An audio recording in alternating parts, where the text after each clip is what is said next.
Olá pessoal, sejam muito bem-vindos ao nosso podcast Interligado. Estamos aqui no nosso segundo episódio e hoje nós vamos falar com o pastor José Carvalhal.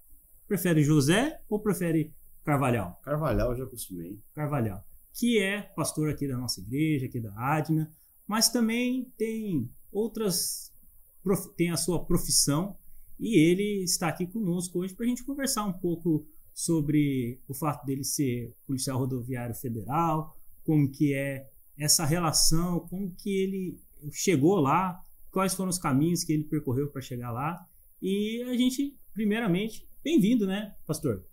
Obrigado, Javes. Prazer estar aqui com você e com todas as pessoas que estarão nos acompanhando nesse período. E vamos tentar, né, da melhor maneira possível, responder as suas perguntas para que as pessoas tenham um breve conhecimento de como foi a nossa trajetória de vida e como nós chegamos aqui, né? Nos conhecemos e tudo mais. E assim, eu acho que é interessante a gente abordar sobre os assuntos, né? Sobre a vida do senhor e tal, a sua vida, né? Não quer que chame de senhor, é você. Temos a mesma idade, pô, brincadeira, cara.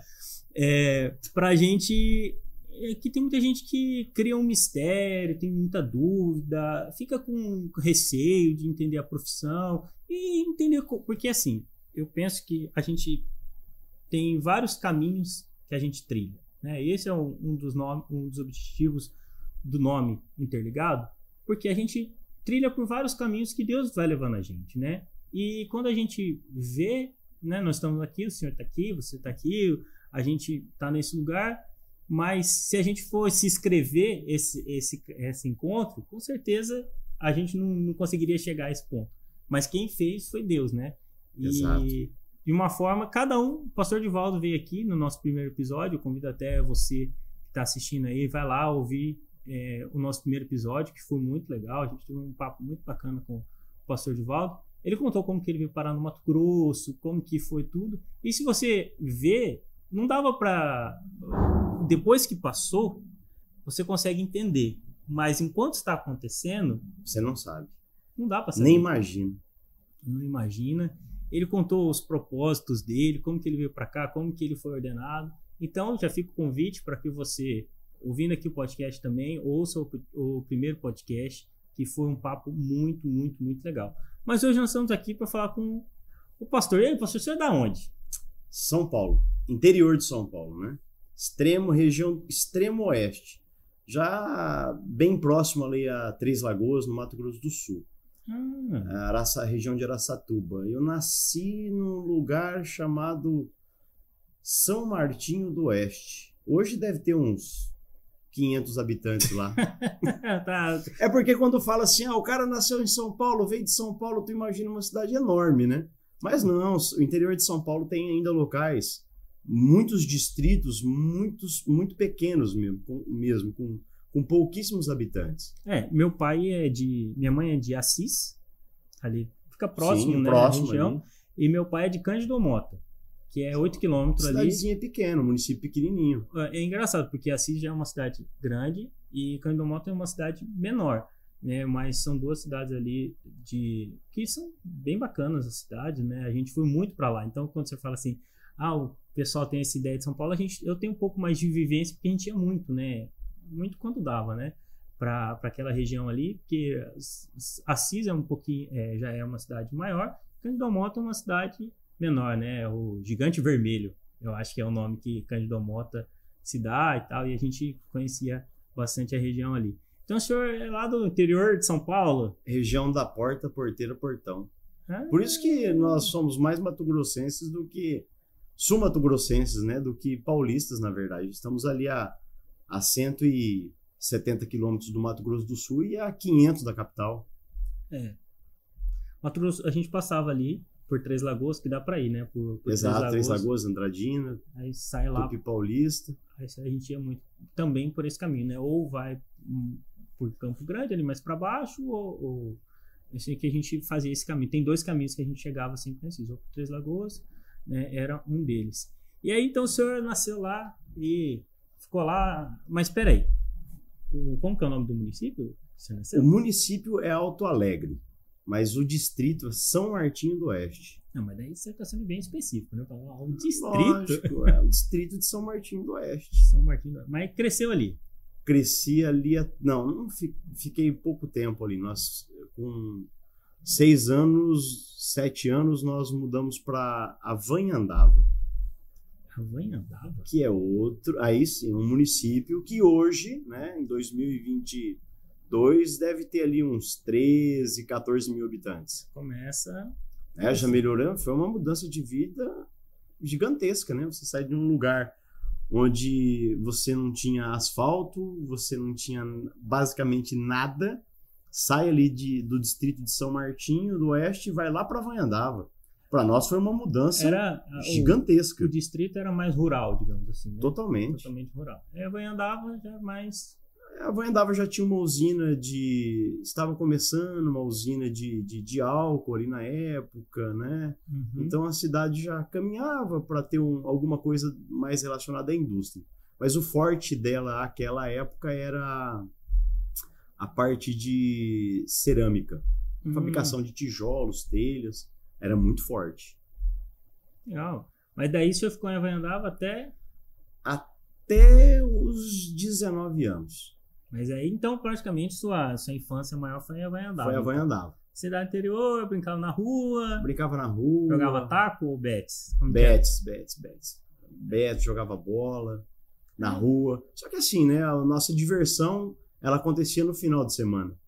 Porque começamos a trabalhar muito novo, né, Jabs? Eu tinha 8 anos de idade, eu entregava jornal em Avanhandava.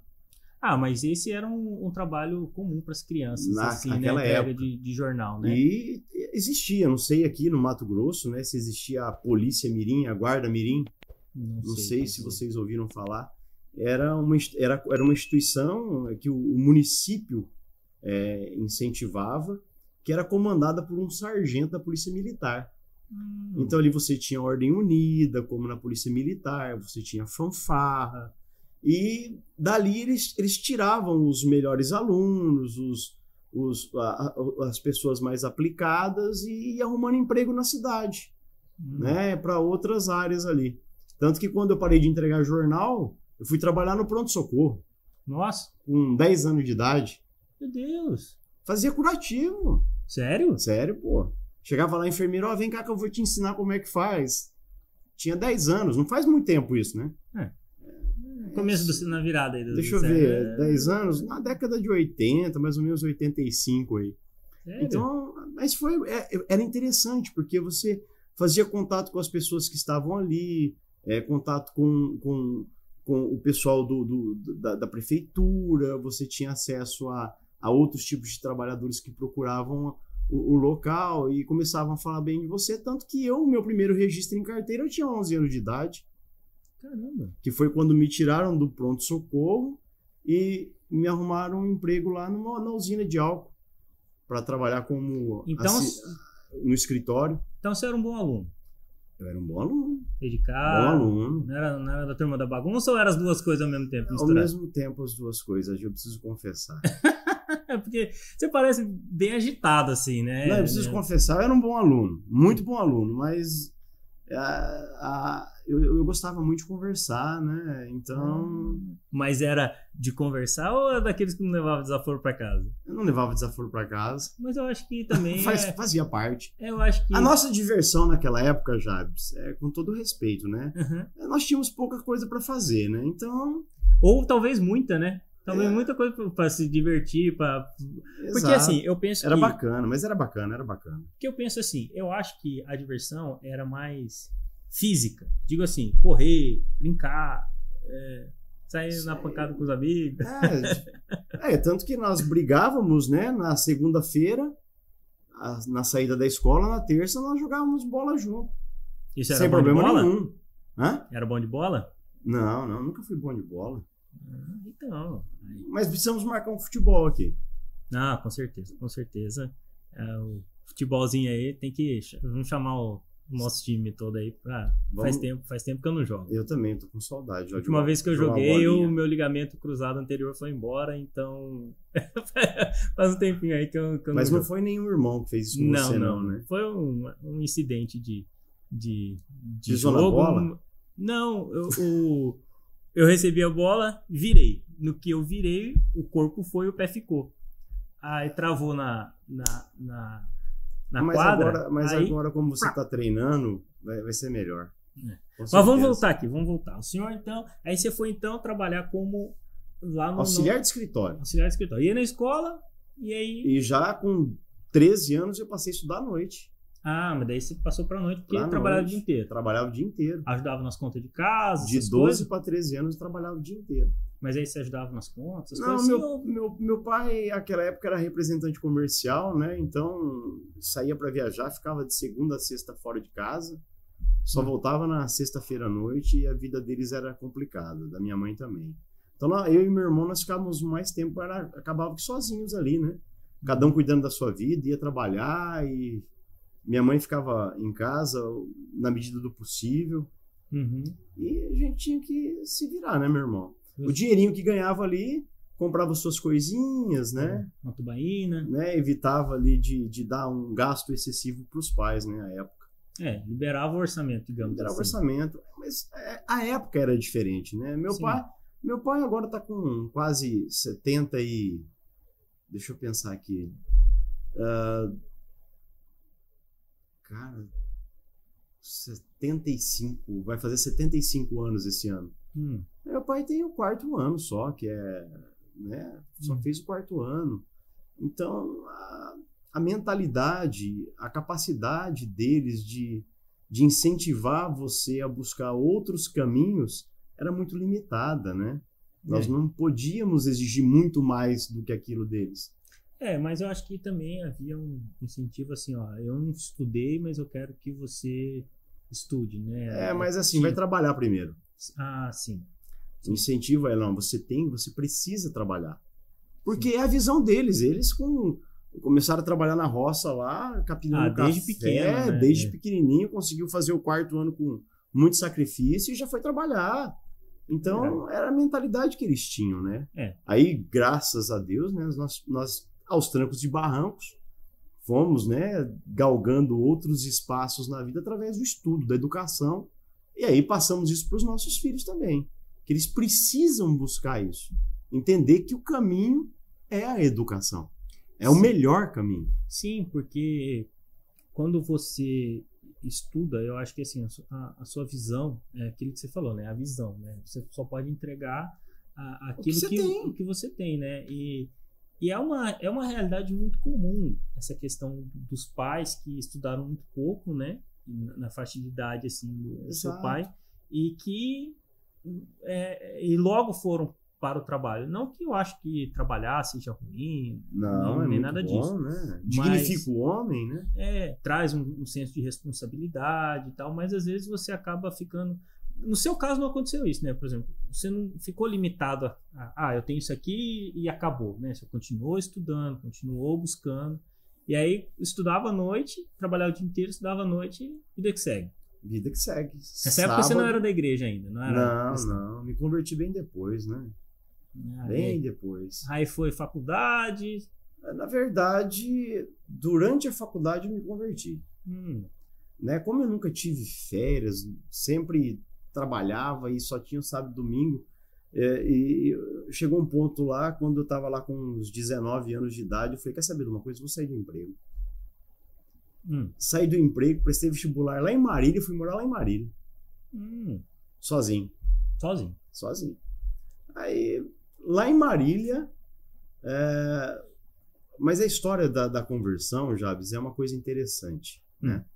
Nós tínhamos uma tia Isabel, que ela foi recolhida pelo Senhor há uns 2 anos atrás, né? Ela era cristã, ela era evangélica, né, da Igreja Batista à época. E, poxa vida, eu tenho que confessar, a família, né, como um todo, nós escarnecíamos muito em tom de brincadeira e de deboche da fé que ela professava. Mas isso é interessante. Mas aí o que acontece? E ela sempre dizia que ela gostaria de ver toda a família dela um dia aos pés de Jesus. É uma história muito interessante a dela. E é muito bacana que ela sempre lembrava que durante 25 anos da vida dela, ela passou orando para alguém da família se converter. 25 anos. 25 anos. Nem o esposo, nem os filhos, nem as irmãs, nem os sobrinhos. Ninguém era convertido. Só ela. E olha como é que Deus faz as coisas, né? Mas ela não desistiu, ela não desanimou. Ela ficou 25 anos da vida dela orando. E é bacana porque o primeiro que se converteu nem foi da família dela. Nem foi ali do rol íntimo da família dela. Né? Não foi o esposo, não foram os filhos. Foi um sobrinho, que hoje é pastor, Braz Strazeri. Né? E o Braz, ele tem uma história de vida assim, muito interessante, né? Ele era meio que tido como uma ovelhinha negra na família. E ele se converte, e a conversão dele foi fantástica. E a partir dele, da conversão dele, é que Deus começou a buscar cada um. Os filhos dela. Isso. Hoje todos são convertidos, os netos são convertidos, algumas irmãs, algumas cunhadas dela. Tanto que, através do Braz, a minha avó acabou indo para a igreja. Aí meus pais começaram a ir na igreja também, por conta de um problema muito sério que eles tiveram, né? Financeiro. E aí o Braz, falando do evangelho com eles foram para a igreja. E aí, nesse período, eu lembro que eu estudava em Marília. Eu já estou entrando aí no período da minha conversão. Eu estudava em Marília e ia só final de semana lá para Havaiandava. Eles moram lá até hoje, meus pais. É perto? Marília, 150 quilômetros. É perto. Não é tão longe, não. Mas eu ia só no final de semana para casa. Eu cheguei num sábado lá em casa e tal, mas, né? Cheguei... Sábado qualquer e tal. Beleza. Meu irmão, vamos dar uma saída hoje? Saímos, tal. Maravilha. Acordei domingo de manhã, um programa evangélico de uma denominação, né, passando na TV. Aí eu falei assim, olhei aquilo, falei, o senhor não vai assistir a corrida hoje? Domingão, né? Domingo de manhã era corrida, pô. Ayrton Senna bombando. Não, nós estamos ouvindo isso aí. Beleza. Aí num outro final de semana, eu cheguei lá, tinha um jornalzinho, o mesmo programa. Aí eu fiz uma pergunta, falei, escuta, vocês, por um acaso, estão frequentando essa igreja aí, só a título de conhecimento? Não, então, nós queríamos falar para você que a gente está indo, né, tal. Eu falei, vocês estão ficando maluco? Vocês são pessoas esclarecidas, pelo amor de Deus. Eu fazia faculdade de Direito, estava no primeiro ano da faculdade de Direito, segundo ano da faculdade de Direito. Eu falei, vocês estão ficando malucos, vocês dois? Até então, o senhor quis se definir o quê? Como ateu? Como não se importava com nada? Eu era católico, né? Fiz lá, fui crismado, fui batizado, né? Participava das atividades ali da igreja, mas o sincretismo religioso sempre imperou ali em casa, né? Aquela mistura, né? De culturas ali. Então, meus pais, nós frequentávamos outras religiões também à época, não só a igreja católica. Mas eu achei aquilo assim absurdo no primeiro momento. Eu falei, vocês estão ficando malucos, estão ficando louco. Eu falei, não vem com esse negócio pra mim não, hein? Quero saber disso aí não. Deixa eu aqui quieto no meu canto, né? Vocês querem ir, vocês vão, mas... Não tem nada a ver com isso. Tem nada a ver com isso. Até que um dia Jesus me pega, né, meu irmão? Não tem jeito. Pastor, é assim... Você quer saber dessa pegada ou não? Assim, mas você pode falar um pouco também. Mas assim, o que eu acho interessante sobre esse aspecto? Porque a gente tá falando aqui, uma galera jovem, tem de todo mundo que ouve a gente. Mas tem muita gente que passa por essa experiência. Principalmente, só que na visão que seus pais tiveram. Tem muitos jovens, muita galera, tal, que às vezes vem só ele. Às vezes só ele se converte na família. E quando ele volta para casa, muitas das vezes ele tem essa rejeição imediata. Faz parte. Sim. E às vezes eles não sabem lidar com isso. E desanimam. Mas o evangelho ele acaba provocando essa ruptura inicial. Sim. Depois, você vai conseguir ser sal, você vai conseguir ser luz na vida das pessoas. É só ter paciência. E o seu testemunho, igual você falou, a sua tia, Minha tia.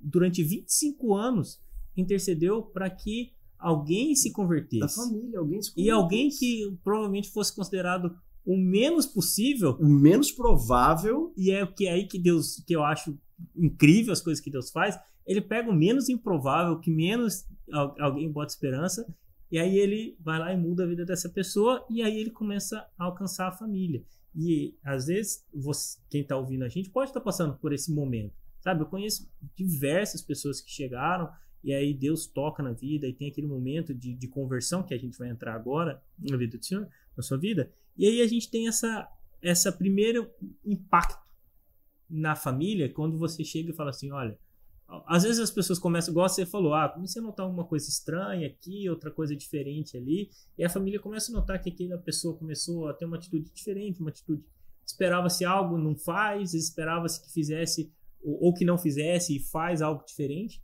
as pessoas começam a se questionar, e aí quando, vamos assim, é descortinado, né, revelado que a pessoa, não, aceitei Cristo, tal, sou crente agora e tal, sou evangélico, ou como você queira denominar dessa forma, aceitei a Cristo, né? Nós aqui, aceitei a Cristo como meu Salvador. Aí as pessoas têm aquela reação que você teve, assim, não, isso aí eu não quero. E aí como é que foi? Continua. Não, mas foi interessante, né? Porque aí eles também não forçaram nada, né? Sim, muito sabe. Vida que segue. Me recordo muito bem que passou um tempo, eu não sei explicar o que aconteceu. É claro, nós sabemos que houve ali uma resposta de oração de muitas pessoas, né?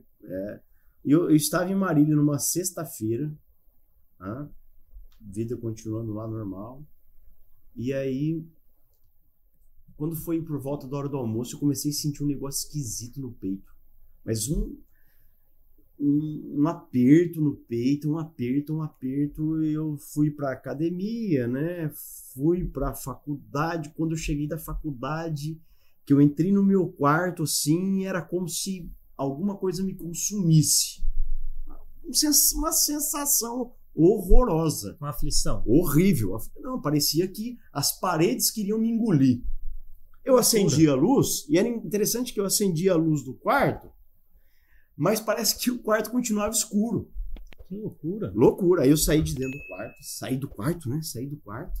Falei, o que está acontecendo aqui? Aí os colegas que moravam comigo na República, você tá bem? Falei, cara, não tô bem, não. Cara, vem aqui no meu quarto. Tá normal. Eu entrava no quarto, eu precisava sair. Eu entrava no quarto, precisava sair. E um desespero, parecia que ia me dar um ataque de pânico. Eu nunca tinha tido aquilo na minha vida, nem tinha motivo para ter aquilo ali. Sim. E eu peguei meu telefone e alguma coisa e falava assim para mim, vai para casa. Eu falei, vai para casa. Peguei o telefone lá, né? Naquela época não tinha celular, né, meu amigo? Sim. Peguei um telefone lá, o orelhão, liguei lá Falei assim, tô aqui na rodoviária em Marília. Tem um ônibus que sai 1h da manhã para Lins. Eu preciso de alguém me buscar lá. Aí minha mãe, você tá louco? Eu falei, não, por favor, eu não consigo ficar aqui não. Eu precisava sair da cidade. Caramba. Fui embora para Banhada. Fui embora para Lins, meu pai me buscou. Isso não foi na sexta, não. Foi no sábado. Aí eles acordaram de manhã para ir para a igreja, eu acordei também. Então foi do sábado pro domingo. Uhum. Aí eu acordei também, escutei um barulhinho, já levantei. Falei, vocês vão para onde? Nós vamos para a igreja. Falei, não, peraí que eu vou me trocar que eu vou junto. Caramba. Não, precisava ir em algum lugar. Sim. Qualquer lugar. Eu precisava ir, porque aquele negócio... Ainda continuava. Né? Continuava. Eu cheguei na igreja, me senti bem. Foi legal. Me senti bem. Pô, eu falei, que alívio, né? Escola Bíblica Dominical. Primeiro culto meu, Escola Bíblica Dominical. Por isso que eu gosto de Escola Bíblica Dominical. Cheguei lá, tal, beleza. Achei bacana. Aí, pessoal, olha, cuidado os motivos que depois te levam a ficar na igreja, mas não tem problema. O importante é você ficar firme lá com Cristo depois. Uhum. Aí eu vi uma menina bonita lá também. Falei, nossa, tem umas meninas bonitas aqui na igreja, né? Tem jeito, pô. Essas meninas terríveis. Aí eu vi umas moças bonitas, né? Falei, nossa, eu nem imaginava que em igreja de crente tinha moça bonita assim. Fui embora pra casa, domingo lá em casa. Fui embora, voltei pra Marília. Aí, pouco tempo depois, eu decidi voltar pra Goiandava. Pouco tempo depois, falei, ó, vou de Goiandava por omissão e vou pegar um ônibus e vou pra faculdade. Faculdade de Direito. Uhum. Mas aí eu tranquei no 4º ano. Não terminei direito. Não terminou? Não terminei. Fui fazer administração. Mas aí, beleza. Aí tava o final de semana lá em casa e aquela história. Eu ia num culto, ia em outro, né? Não tava muito firme, não. Aquele simpatizante. Esse primo, que era ovelha negra, foi me visitar num domingo. Lá em casa com o pessoal da igreja, com os jovens. Aí chegou lá, né? Falou, Zé, vim conversar com você e tal. Falei, sobre o quê? Não, vamos conversar. Viemos aqui para orar. Aí as irmãs juntos lá também, né? Claro, sempre as irmãs, não tinha jeito. E tinha uma irmã, né?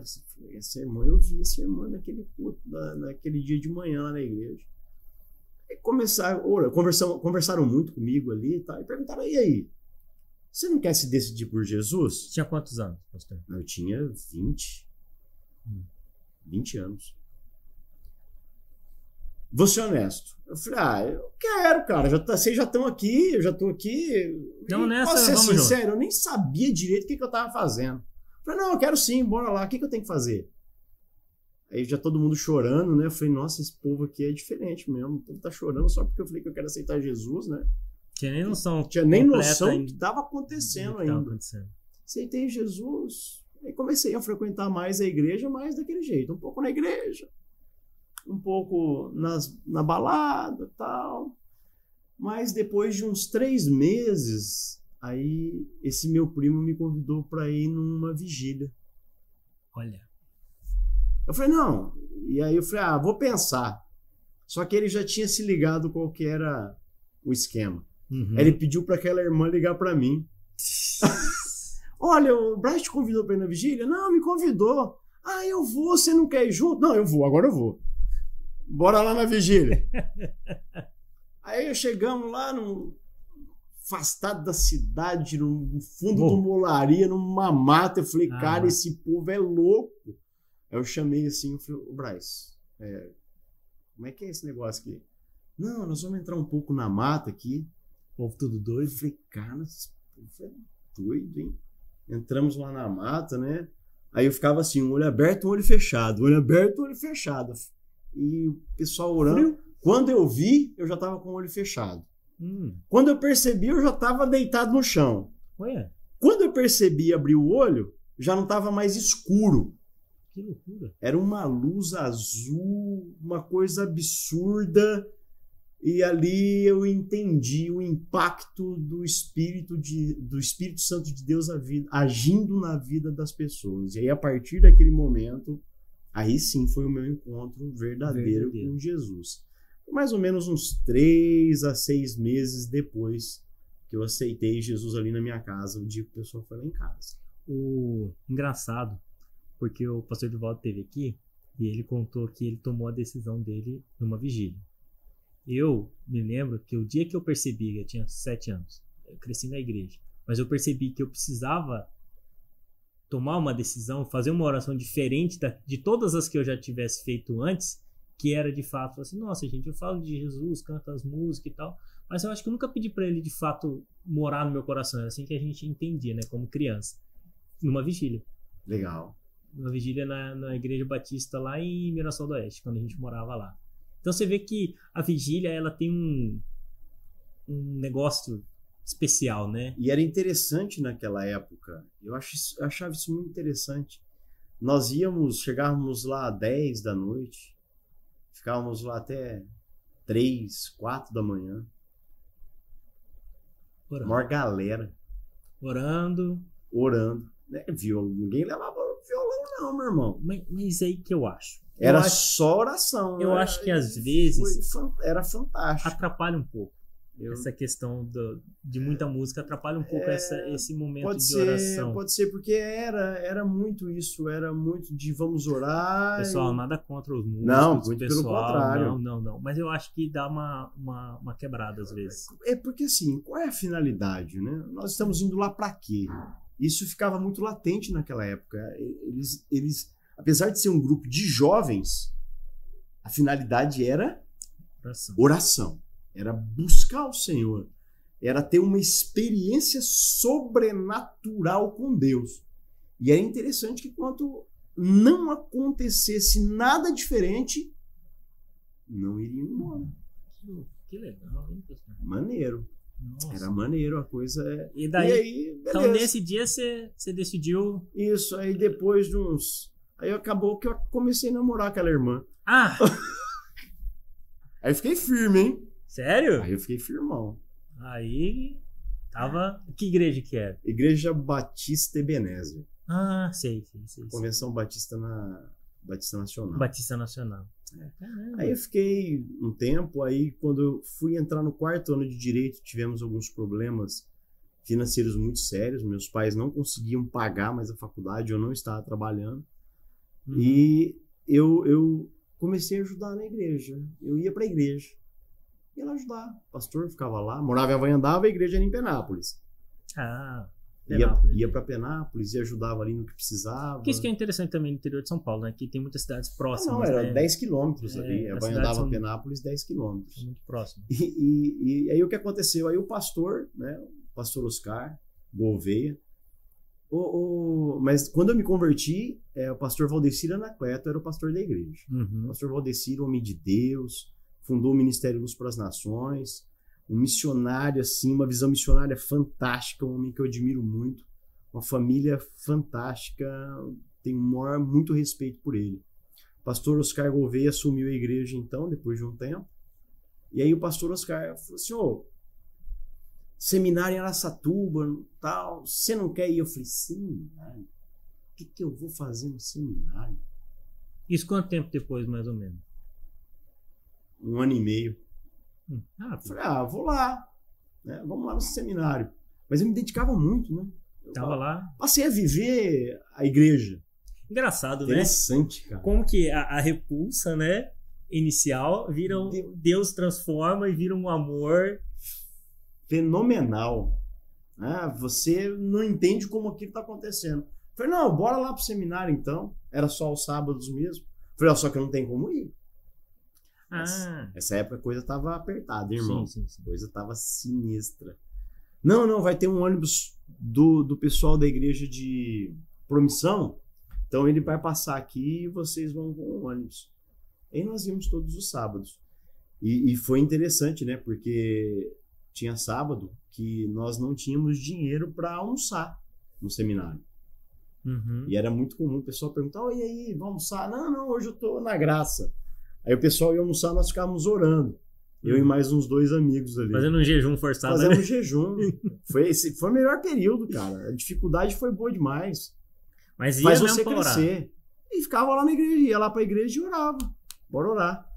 Seminário muito bom da Convenção Batista Nacional. E foram 3 anos ali, né? Esse ia todo sábado. Todo sábado.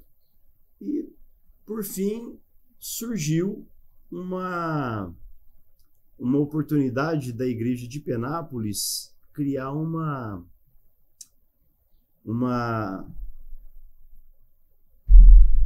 meu Deus, uma congregação, fugiu o nome da minha cabeça, uma congregação lá num distritinho chamado Jatobá. E o distrito de Jatobá ficava 7 quilômetros, adivinha de onde? De onde? São Martinho do Oeste. Lá da origem. Ao lado da origem. E adivinha quem morava lá em Jatobá? A esposa. A Adriana. Porque aí eu comecei a namorar aquela irmã, né? Namorei 1 ano e pouquinho aquela irmã. Aí não deu certo. Tava solteiro ali, né? Tava casado só com Jesus à época. Aí, bora, Zé, vamos lá em Jatobá comigo? Eu falei, fazer o que lá? Tem um pessoal lá que eles eram da igreja batista tradicional. A Igreja Batista hoje lá em Jatobá, cidadezinha pequena, distritinho pequeno também, 700 habitantes. Mas tem uma Igreja Batista lá que tem quase 100 anos. Olha. Interessante. Muito interessante isso. Caramba. E eles querem partir para a renovação e tal, e a igreja não aceitou. É porque assim, pessoal que tá ouvindo a gente aí, explica aí, já. Isso é por volta de que ano? Foi em 2000. Ano 2000. Não, perdão, 1999. Porque assim, havia um movimento havia as igrejas tradicionais, que é a presbiteriana, a batista, a luterana, tem as igrejas tradicionais, que as mais conhecidas por nós são a batista e a presbiteriana. E aí veio o movimento da renovação. E aí desse movimento tem as batistas avivadas, renovadas, tem a presbiteriana renovada. Então houve ali uma divisão entre as igrejas pentecostais, que foram pentecostais, e as igrejas que se mantiveram com o que a gente chama aqui de tradicional. Então, a Assembleia de Deus não passou por esse momento porque ela já nasceu pentecostal. Exato. Entendeu? Então, as outras denominações teve esse movimento que começou lá muito tempo, sei lá, nos 70, 80, que começou, e aí foi irradiando e aos poucos ia atingindo diversas congregações. Uma congregação de 100 anos, uma igreja de 100 anos, uma igreja de 100 anos é uma igreja provavelmente muito fundamentada na tradição. Muito. E que a gente não está falando que é errado, não. Não, de maneira alguma. São pessoas assim, extremamente dedicadas à palavra, ao ensino, ao estudo da palavra, que é o que falta muitas das vezes na igreja pentecostal, muitas das vezes é essa instrução, esse estudo aprofundado da palavra, mas com certeza era uma igreja mais tradicional. Muito tradicional. Muito tradicional. Né? Então, eram 9 pessoas, pra você ter ideia. Nossa. Aí, vamos lá, pastor, eu vou lá com o senhor. Bora lá. Chegamos lá, era uma garagem, né, num sítio. Aí tinha lá umas 9, 10 pessoas, mais ou menos, no culto. Aí terminou o culto. O pastor falou, e aí, o que você achou? Eu falei, bacana, né? Mas quem que era aquela moça, né? Aí, o culto foi bacana. Mas quem que era aquela moça lá que tava com a filhinha no colo? Filhinha no colo? Tava lá, tava frio, né? Ah, não, aquela lá é a Adriana, é a filha daquele senhor e daquela senhora que são donos da propriedade lá, o seu Carlos e a dona Zilda. Não, ela não é casada não, ela é solteira. Eu falei, que interessante, né? Ela é solteira. Eu gostei demais desse projeto aqui em Jatobá, pode contar comigo. Estarei aqui. Pode contar comigo quando precisar. E aí, cara, acabou que ficamos firmes lá em Jatobá e demos pontapé inicial ali na congregação em Jatobá. E em 99 nós começamos ali então o trabalho com mais ou menos umas 10 pessoas, né? E aí eu me casei, aí eu conheci a Adriana em maio, comecei a namorar em julho, casei em dezembro de 99. Caramba! Você tinha medo do bug do milênio, pastor? Não, cara, não tinha medo do bug do milênio, oportunidade de conveniência, né? Não, tem que aproveitar, certo. Deus abriu essa porta, bora lá aproveitar. Mulher de Deus, né? Mas depois você fala com ela. Sim. Uma bênção, Adriana. E... né, pessoa queremos ouvi-la, queremos ouvir a irmã Adriana aqui, ela é professora aqui na Escola Bíblica Dominical, pessoa extremamente ativa também. A Adriana trabalhava muito nessa época que eu a conheci. E é interessante, né, porque ela tinha 2 empregos e eu não tinha nenhum, né? O meu emprego era cuidar da congregação ali. É isso que eu ia perguntar, mas daí você vivia... Sem salário. Sem salário, mas as suas atividades eram essas? Todas relacionadas à igreja. Todas relacionadas Mas esse já era obreiro? Ou... Já era obreiro lá da igreja. Era obreiro, cuidava da congregação. Era diácono, assim? Não. Só... Porque na igreja batista... Acho que é eleito, né? É eleito, é diferente o sistema lá, né? Eu era... eu estava na liderança dos jovens e assumia como eu era seminarista já de 2º ano, eu indo para o 3º ano, eu assumi a congregação em Jatobá. Né? Então, o pastor ia... quando nós fundamos a congregação lá em Jatobá, nos trabalhos no meio da semana, que eram 2 cultos no meio da semana, eu cuidava dos cultos, junto com outros seminaristas.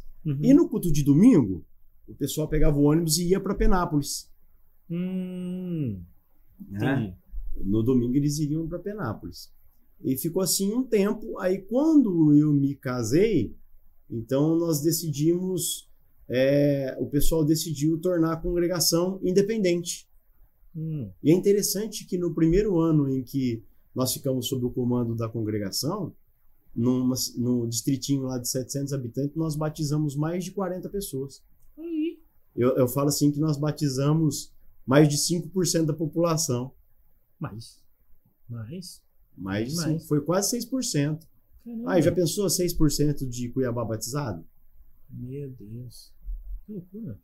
Foi uma loucura. E é bacana. Porque assim, às vezes a gente não tem a dimensão do que é um local com 700, 800 pessoas. Gente, é um pequeno bairro. É um bairro bem pequeno. E assim, todo mundo se conhece. E já tinha uma igreja batista lá, já que à época tinha mais de 80 anos. Uma igreja da congregação cristã. Não. A igreja católica e uma Assembleia de Deus lá também. Mas essa cidade pequenininha é onde mais tem, né? E é interessante porque aí nós... 2001, né? Aí em 2001 nasceu nosso primeiro filho, né? Mas igual eu estava te falando, a Adriana tinha 2 empregos, né? Aí ela optou deixar os empregos para assumir a igreja comigo. Ela deixou os empregos e eu recebi meu primeiro salário no dia que eu casei. Isso que eu ia perguntar, porque daí como é que faz? Aí a igreja assumiu o compromisso comigo. Então daí você já entrou, já era seminarista e já entrou para esse ministério. É interessante, tudo foi provisão de Deus ali na nossa vida, hein? Sim. Se aí vai ter que ser outro podcast, só para falar sobre isso.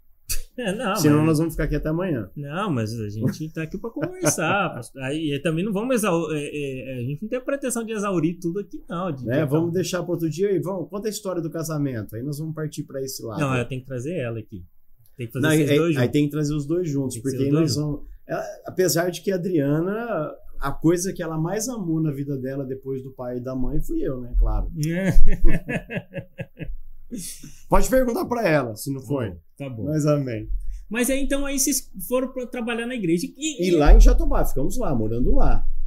Eu ainda tô tentando entender como que a polícia entra nessa história. Calma, da sua vida. A polícia foi depois.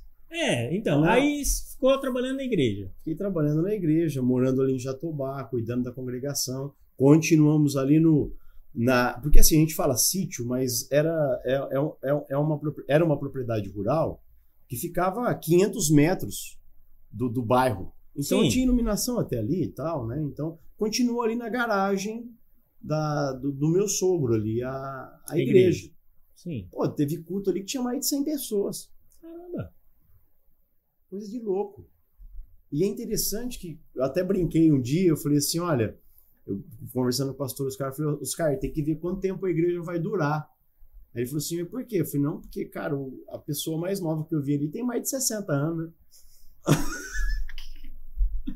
Aí ele falou, não, calma, tenha fé, meu irmão, vamos começar com esses de 60 anos. Mas, cara, é impressionante como eles já tinham uma certa idade. E toda sexta-feira eles iam para um local afastado do distrito ali para fazer, adivinha o quê? Vigília. E ficavam até 3 da manhã na vigília para 5 da manhã e tirar leite. Caramba. Uma dedicação, né? Dedicação. Então não fui eu. Não foi o meu trabalho. Sim. Foi o trabalho deles. Foi o compromisso deles.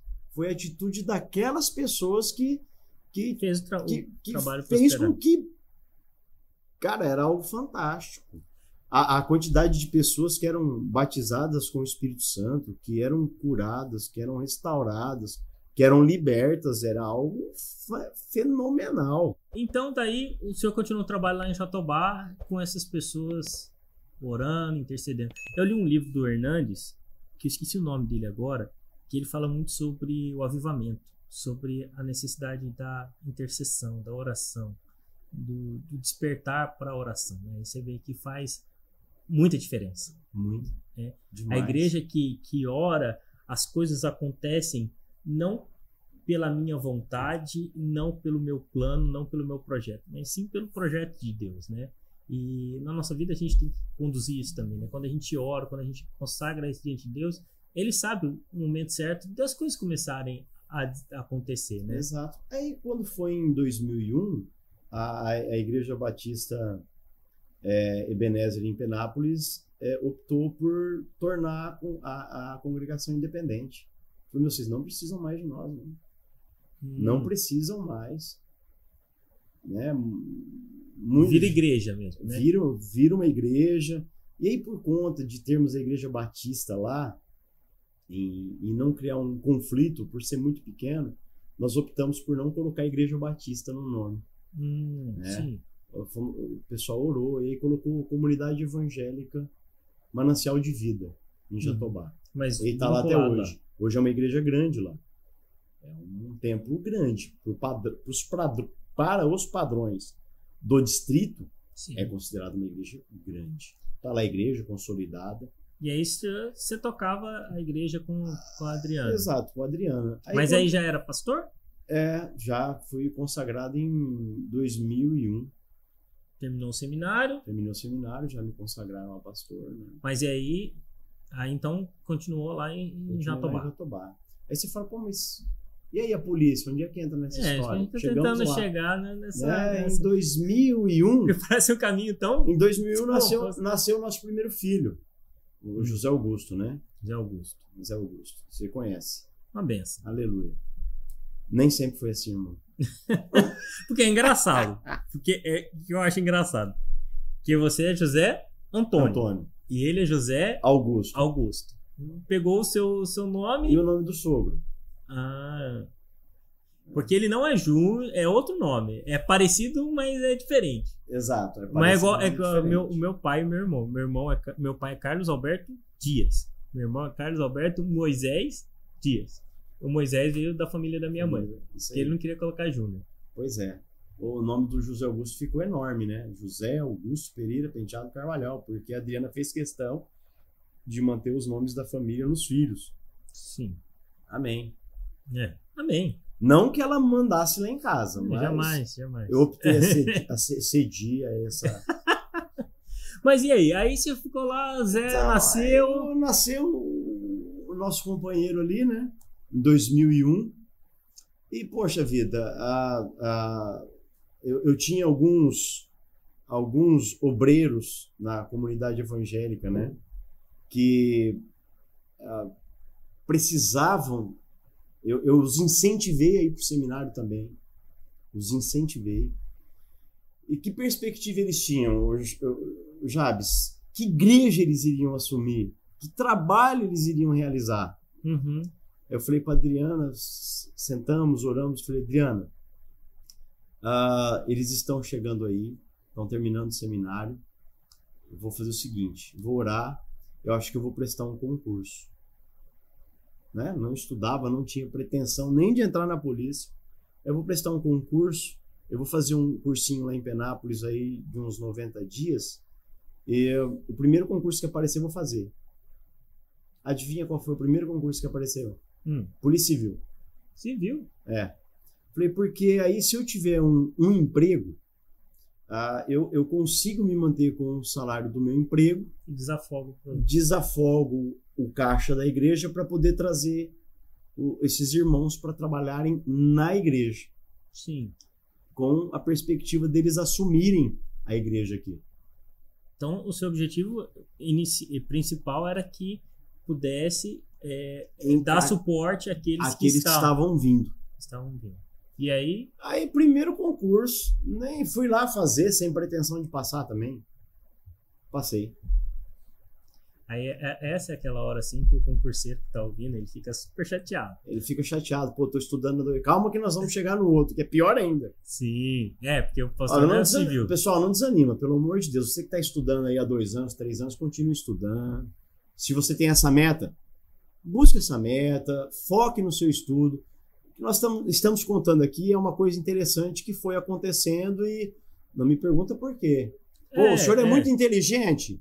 Não, o senhor deve ser super, ultra, mega inteligente. Não. É misericórdia de Deus. É misericórdia de Deus, né? Não sabemos os motivos que foi essa permissão chegou à minha vida. Talvez hoje nós saibamos. E aí eu entrei na Polícia Civil. Isso já em 2002. Sim. Muito rápido, né? Muito rápido. Cara, tem história, cara. Em 2002 entrei na Polícia Civil, trabalhava em Birigui e continuava cuidando da igreja em Jatobá, até 2004. Aí, durante esses 2 anos, eu preparei o pessoal, terminaram o seminário. Falei, bom, Adriano, agora nós vamos nos mudar, né?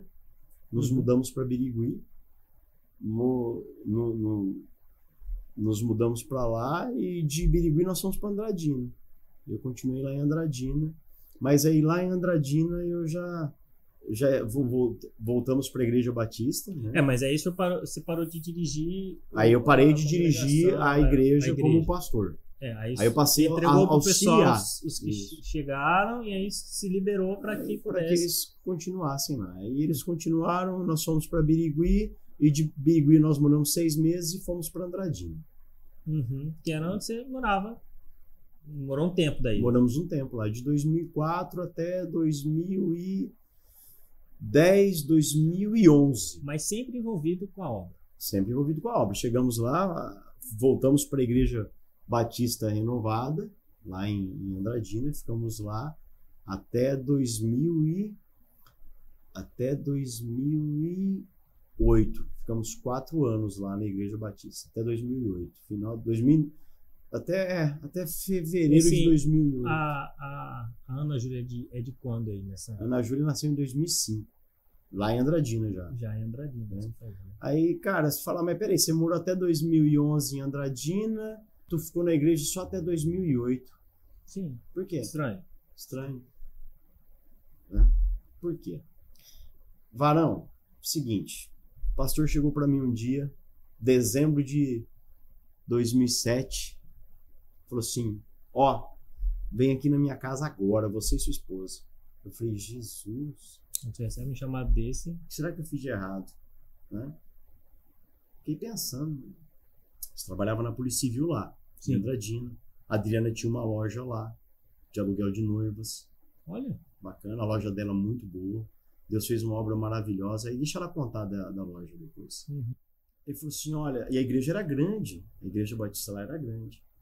Ele virou e falou assim... Deus falou comigo que é para você sair do seu emprego. Por quê, pastor? Para você assumir a igreja que eu tô voltando para Belo Horizonte. Falei, caraca.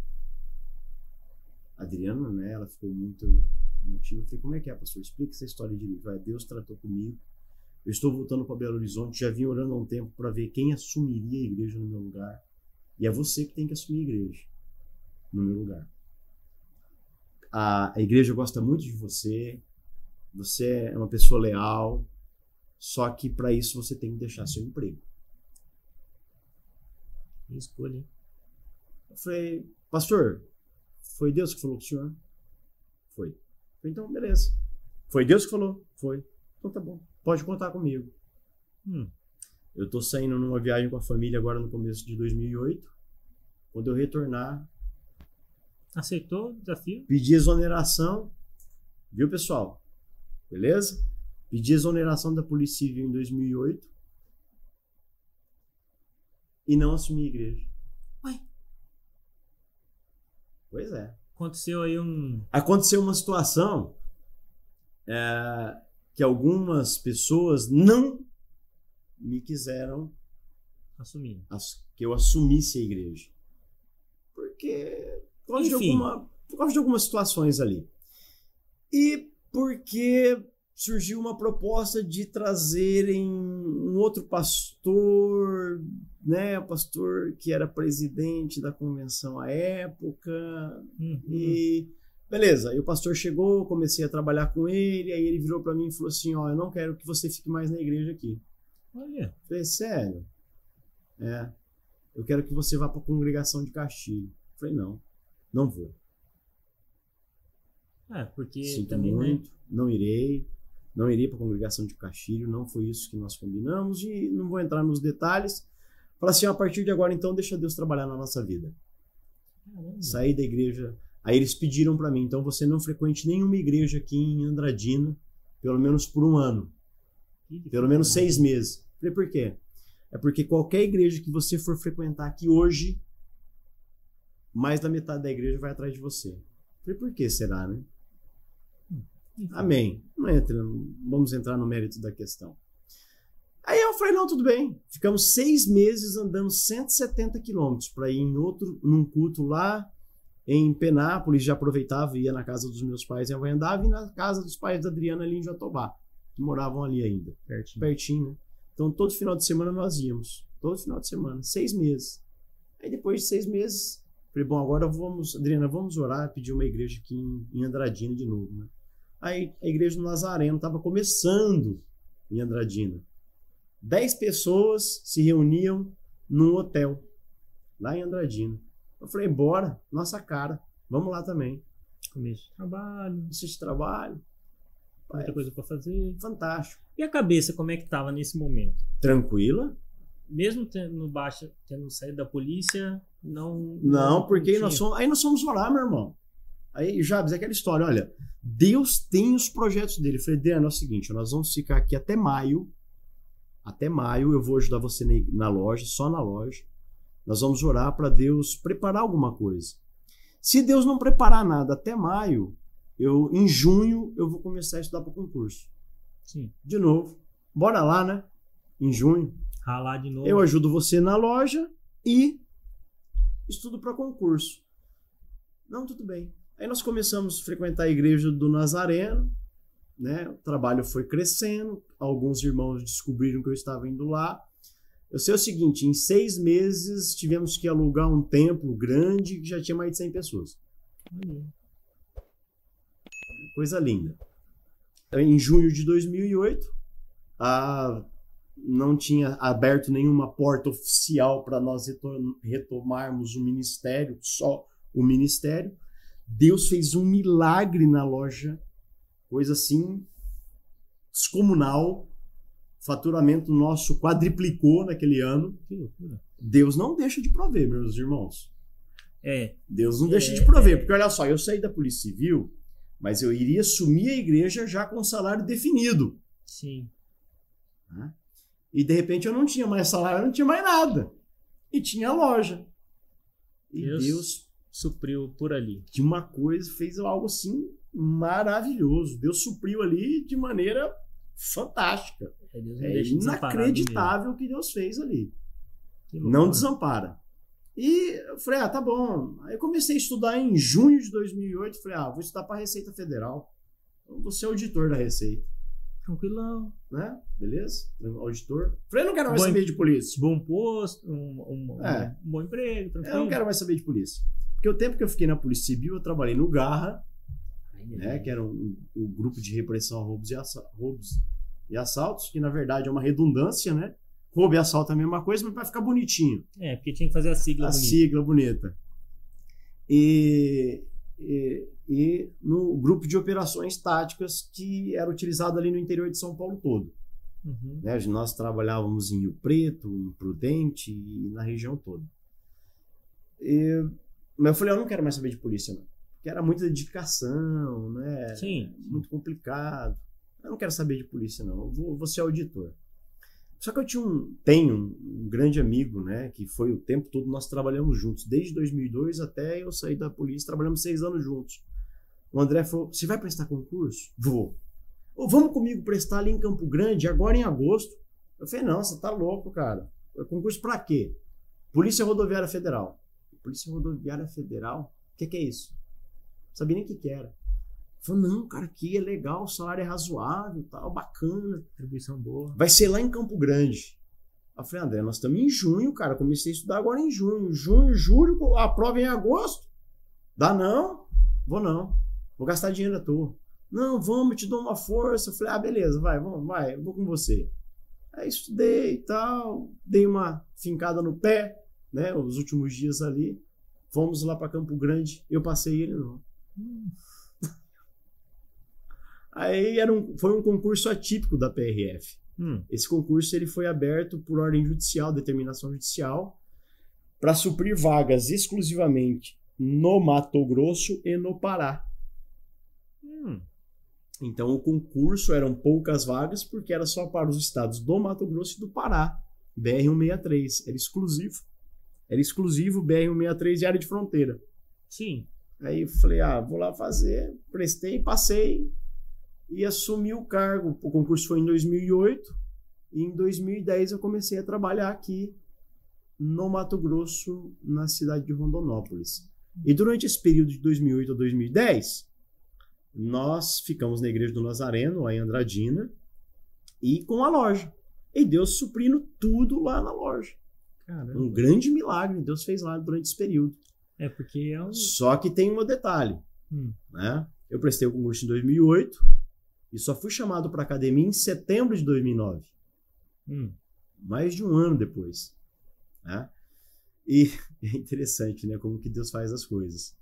E aí, o obreiro que estava à frente da Igreja do Nazareno, que é o Kleber, por conta do trabalho dele, ele precisou deixar a Igreja do Nazareno lá em Andradina.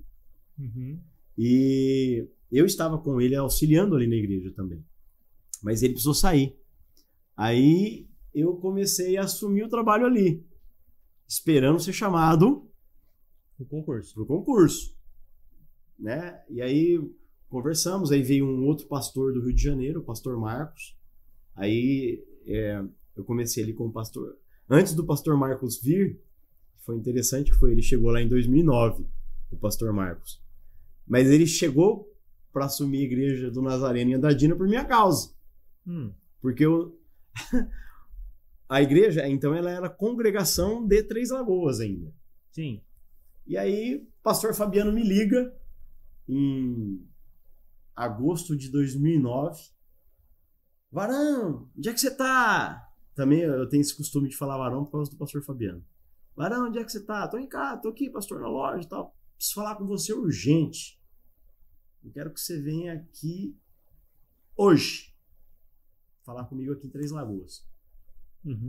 Eu chamei a Adriana. Falei assim, Adriana, o pastor Fabiano vai me convidar para assumir a igreja aqui em Andradina definitivo. Teve esse sentimento. Falei, é o seguinte, só que um dia antes eu fui convocado pro curso de formação da PRF. De novo, mesmo dilema. Mesmo dilema. Aí eu falei assim pra Adriana, eu falei, é o seguinte, Deus, vamos orar e eu vou colocar diante de Deus um propósito. Se ele me oferecer um salário mínimo para eu assumir a igreja, eu não vou para a PRF. Imagina. Loucura, hein, pessoal? Fui para a reunião. Cheguei, levei os Augusto comigo. Chegamos lá na reunião, ele falou, olha, cara, tá fantástico o trabalho lá em Andradina, tá sendo muito legal, o pessoal gosta muito de você, da sua esposa, né? Vocês estão dando uma força. Eu vou continuar mandando a pastora Michele para dar um apoio para vocês no final de semana lá, tal. Mas eu gostaria que você assumisse a igreja como pastor da Igreja do Nazareno, tal. Falou, e eu quieto assim, quieto. Ele falou, eu queria ouvir o que você tem a dizer. Eu falei, pastor, seria uma honra assumir ali com a pastora Michele, uma honra o senhor ter essa confiança em mim. Muito obrigado, vou ser muito grato. Não, jamais vou esquecer essa oportunidade que o senhor está abrindo para mim, tendo em vista que o senhor conhece a minha história. Sim. Ele falou, claro, conheço, sabemos, e sabemos também que você não foi culpado. Amém. Sabemos da sua lealdade. E mas eu quero que você assuma lá, meu irmão. Eu falei, pastor, só temos um pequeno problema. Ele falou, que problema? Eu falei, olha, falei, ó, ontem fui convocado para o curso de formação da Polícia Rodoviária Federal. Aí ele fez assim, Polícia Rodoviária Federal? É sério? Eu falei, mas eu prestei esse concurso ano passado, tal, né? Era uma outra situação. Era uma outra situação, não tinha essa perspectiva e eu fui convocado agora pro curso de formação.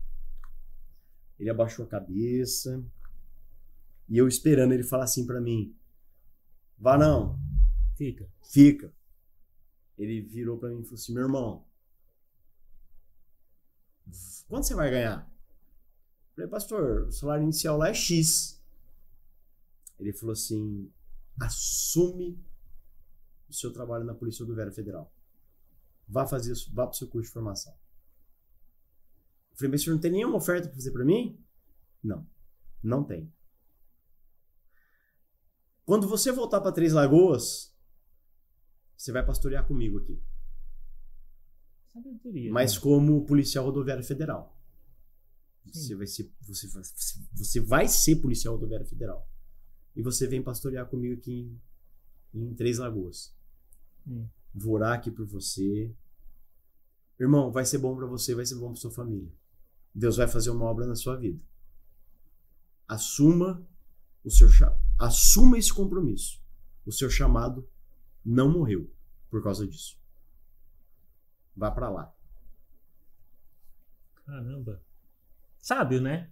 Sábio. Aí eu falei, pastor, mas o senhor não vai me oferecer nenhum salário mínimo, né? Não. Vá assumir o concurso, faça academia, vá para a Polícia Rodoviária Federal. Se um dia você voltar para Três Lagoas, você assume comigo aqui. Interessante isso, porque a gente tem muitas pessoas que nos ouvem que vivem esse dilema, né? E eu lembro assim, você pensa assim, mas será que a obra de Deus ela é excludente de uma vida profissional, assim, secular? Né? Nós temos pastores de dedicação integral. Sim. E nós temos que pastores... é importantíssimo. Sim, mas isso não significa... essa expressão que o pastor usou para você, assim, não significa a morte do chamado. Não, de maneira alguma. E eu respeito muito a dedicação integral porque ela é difícil. Com certeza. Mas também Deus tem lugares para levar a gente. Exatamente. E às vezes a gente está preocupado se a gente não tem que estar aqui dentro e Deus está falando, não, mas peraí, eu não preciso de você aqui dentro. Eu preciso de você numa missão diferente. Algo especial. Para o outro, eu preciso aqui. E não, você não é melhor ou pior, e nem ele é melhor ou pior do que você, porque cada um vive, Deus tem um chamado diferente para cada um de nós, sabe? E eu já vi muita gente aflita, até assim, não sei se eu desenvolvo a minha vida profissional, não sei se eu faço esse desenvolvimento se eu meto o pé aqui, porque eu tenho um chamado, mas essa expressão assim é muito forte, o seu chamado não morreu. Exato, pastor Fabiano, cara, ele foi uma pessoa importantíssima na minha vida. E você que tá ouvindo a gente aí assim, sabe? Pensa nisso, nesse testemunho que o pastor tá dando aqui, sabe? Porque é um motivo de muito questionamento para muitas pessoas isso. Será que se eu for para esse lado, eu não vou estar desagradando a Deus, vou estar matando? E aí a pessoa fica naquele limbo ali que ela não vai nem para um lado e nem para o outro. E aí, o que acontece? A gente tem essa situação bem peculiar que eu acho que é um grande ensinamento. Esse eu assumiu e aí veio para o Mato Grosso, para Rondonópolis. Eu vim para cá em 2009, né? E depois em abril de 2010 eu assumi aqui a atividade na Polícia Rodoviária Federal aqui em Rondonópolis. E é interessante, né, que quando chegamos em Rondonópolis não tinha Igreja do Nazareno lá. Não tinha. E nós ainda estávamos na Igreja do Nazareno em Andradina. Uhum. Eu vim para Mato Grosso, a Adriana ficou em Andradina por causa da loja. Sim. Com as crianças. E, poxa, e agora, né, tinha alguns amigos ali da PRF que estavam na Igreja Presbiteriana Renovada, lá em Rondonópolis. E aí me convidaram, vamos num culto lá, tal. Ah, vamos, bora lá. E eu ficava viajando. Eu ia para Andradina e voltava para Rondonópolis. Ia para Andradina e voltava para Rondonópolis. E frequentava lá nessa Igreja Presbiteriana Renovada. Pregava lá algumas vezes, né? Quando eu não viajava para Andradina, eu ia com o pessoal da PRF nessa Igreja Presbiteriana Renovada. E no final de 2011, então, a Adriana decidiu, né, vendermos a loja e a família toda vir para Rondonópolis. Viemos para Rondonópolis. Quando nós chegamos com a família aqui em Rondonópolis, a Igreja Presbiteriana perdeu o pastor ali. Perdeu, não que ele quis... Sim. Ele voltou para Brasília. Aí perguntaram se eu não queria pastorear interinamente a Igreja Presbiteriana. Então, eu já pastoreei a Igreja Batista, já pastoreei Ministério Independente, já pastorei na Igreja Nazarena, já pastorei na Igreja Presbiteriana. Você é um pastor que tá polícia, né? Exato, eu sou um pastor que tô polícia, cara. É um pastor que tá polícia. Porque, aí ficamos ali 6 meses na Igreja Presbiteriana, pastoreando até chegar outro pastor. Sim, porque, na verdade, o pastor Ivanian falou, Varão, não, eu quero que você continue na Presbiteriana. Eu quero que você seja pastor presbiteriano. Eu falei, professor, não vai dar não. Vai dar não. O senhor tem que arrumar outro pastor aqui para a Igreja Presbiteriana, porque nós estamos querendo experimentar ali na Assembleia de Deus Nova Aliança. Nós estamos querendo ir para lá. E aí foi. A Adriana e as crianças e nós fomos para a Adna, pioneiros à época. O pastor Vonibaldo era o pastor lá à época, na Pioneiros. Pioneiros é aquela que era na esquina, assim, você entrar meio de lado nela, né? Você entrar na igreja assim, eu conheci. Nós fomos para lá, fomos para a Adna lá. Estive lá algumas vezes, poucas vezes. Exato. Foi bacana, foi um período bacana. A Adriana gostava muito, as crianças também gostavam muito. Mas aí em julho de 2013, a Adriana voltou para... Morou 2 anos e meio só em Rondonópolis. Uhum. A Adriana, então, voltou para São Paulo e eu comecei a viajar de novo. Aí em 2014, final de 2014, eu fui para Três Lagoas, fiquei 1 mês... Fiquei 6 meses em Três Lagoas e fui removido para São Paulo em 2015. Mato Grosso já tinha ficado para trás, né? Já tinha ficado para trás nessa época. E daí eu voltei para São Paulo. Mato Grosso, então, ficou para trás. Totalmente, cara. Totalmente para trás. Voltar para minha terra, de volta para minha terra. Pra terra. Só que assim, muita coisa aconteceu nesse período aqui, esse tempo que eu fiquei aqui no Mato Grosso. Uhum. Né? A criançada estava pequena, e o que acontece? José Augusto e Ana Júlia é pititiquinha, né? José Augusto também, à época, estamos falando lá em 2013, José Augusto tinha... 9 anos atrás, tinha 12 anos, 11 para 12 anos, 10 anos, um pouquinho mais de 10 anos quando foi para Rondonópolis.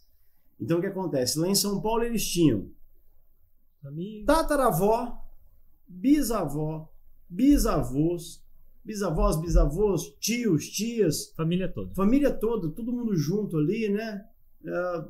Então... choravam sempre, que estavam com saudade dos avós, dos tios, e a Adriana também com saudade da mãe, dos pais. Homem é mais fácil para lidar com isso, né? Homem é mais fácil para lidar com... mesmo porque é aquela história que eu já contei aqui no começo. Como eu comecei a trabalhar muito cedo... Mas né? Isso já tinha rodado bastante. O sistema da família é diferente. Eu amo os meus pais? Amo os meus pais. Mas eu não preciso estar lá... Direto. A Adriana não. A Adriana, ela saiu de casa quando ela casou comigo. É outra percepção. Outra percepção de família, de proximidade. De repente você pega a Adriana, tira lá do estado de São Paulo, e manda para 1.100 quilômetros de distância. Isso é engraçado, porque assim, quando eu e a Ariadne casamos, a Ariadne fala com a mãe dela todo dia. 1, 2 vezes por dia, nem que seja, oi minha filha, oi mãe, como é que tá a benção, pá. Todo dia elas conversam. Todo dia. Legal. Adriana também. Eu não ligo com meus pais todos os dias. Pergunta se eu ligo pros meus. Meus pais moram aqui. A gente se vê semanalmente. Mas a gente é diferente. É diferente. É engraçado, porque eu também já morei com meus pais fora e tal. A gente já morou só a nossa família, né? Eu, meu pai, meus pais e meus irmãos apenas, né? Vamos pra cá, de Mirassol, Manaus. Então, assim, eu morei sozinho no Itiquira durante um ano, né? E é diferente, porque é engraçado isso. Como que é diferente? Minha esposa fala com a minha sogra todo dia. E eu... É coisa... Uma cultura diferente mesmo. Não que seja errado, mas é diferente. É diferente. Não é que nós não amamos os nossos familiares, não é isso. É que nós temos aquela percepção assim, ó, se precisar de mim, me liga. Porque assim, isso que eu acho que é importante a gente abordar aqui também, porque muitas das vezes as pessoas querem passar ensinamentos de dentro desse modo que foi criado, como se fosse o certo. Exato. Então, assim, eu lembro que a gente teve... né, trabalhando aqui com jovens casais e tal, e às vezes alguém quer impor uma cultura e o casal precisa conhecer e se estabelecer ali. Cada um vem de uma cultura familiar completamente diferente, mas que vocês sejam do mesmo estado, da mesma família, da mesma região, você tem cultura familiar muito diferente. E às vezes tem um pouco de choque isso dentro, porque aí vem um terceiro que quer impor uma forma de pensamento que é completamente diferente dos dois. Ou ainda quer reforçar só de um lado, sendo que a família precisa se entender, precisa se encaixar para a coisa funcionar. E eu aprendi muito assim, no meu casamento, né, no nosso casamento, que a gente a entender isso, que tem coisas que são diferentes, não que eu estou certo ou ela está certa. É que é diferente o pensamento, a cultura. As coisas elas vão se acomodando, né, com o tempo. Elas vão se encaixando, você vai conhecendo as necessidades do seu cônjuge, você vai estabelecendo critérios que você vai percebendo que algumas coisas você precisa realmente abrir mão para que haja ali um convívio melhor. Cara, o casamento é fantástico. Você fala assim para mim, você casaria de novo? Casaria de novo. Com a mesma pessoa. Né? Se o tempo voltasse, ótimo, maravilha. Eu casaria de novo com a Adriana. Uhum. Né? Ela, pessoa maravilhosa. Mas vocês nunca tiveram problema no seu casamento? Caraca, um monte. Sim. Vários. Mas aprendemos a superar cada um deles. E aí é que entra Jesus, Deus, o Santo Espírito, a palavra, os bons conselhos. Sim. E aí que entra todo aquele legado que nós absorvemos do reino para que nós mantenhamos a estrutura familiar concisa, sedimentada, fundamentada nesse projeto maravilhoso de Deus que é a família. Eu acho assim bacana, o pessoal que não conhece a família do pastor, os dois meninos, o Zé Augusto e a Ana Júlia, são assim extremamente participativos da igreja, tem prazer de estar aqui, tem prazer de... E o mais importante, eles têm a fé deles. A fé dele não é ancorada na sua. Exatamente. Não é... Cada um tem que ter a sua experiência com Deus. Meu pai teve experiência, minha mãe... Não, beleza. Seu pai e sua mãe tiveram experiência com Deus, ótimo. Mas você precisa ter. A sua. Você precisa conhecer. Minha mãe trabalhou muito tempo com missão de evangelização de criança. E ela deu curso lá em Rondonópolis, vários cursos. Em todo lugar do Mato Grosso, minha mãe dava curso, em diversos lugares e tal. Falando sobre evangelização. E o primeiro desafio que ela fazia quando falava sobre evangelização você já evangelizou seu filho? Já falou de Jesus Cristo para o seu filho? Meu filho vem na igreja. Não, beleza. Tudo bem. Mas... você tem que falar para ele. E aí, sei lá, 80% dos alunos tinha um desafio de falar de Cristo para uma criança, né? Nesses cursos assim da APEC, que é a Aliança para a Evangelização de Criança. É uma missão focada no evangelismo de criança.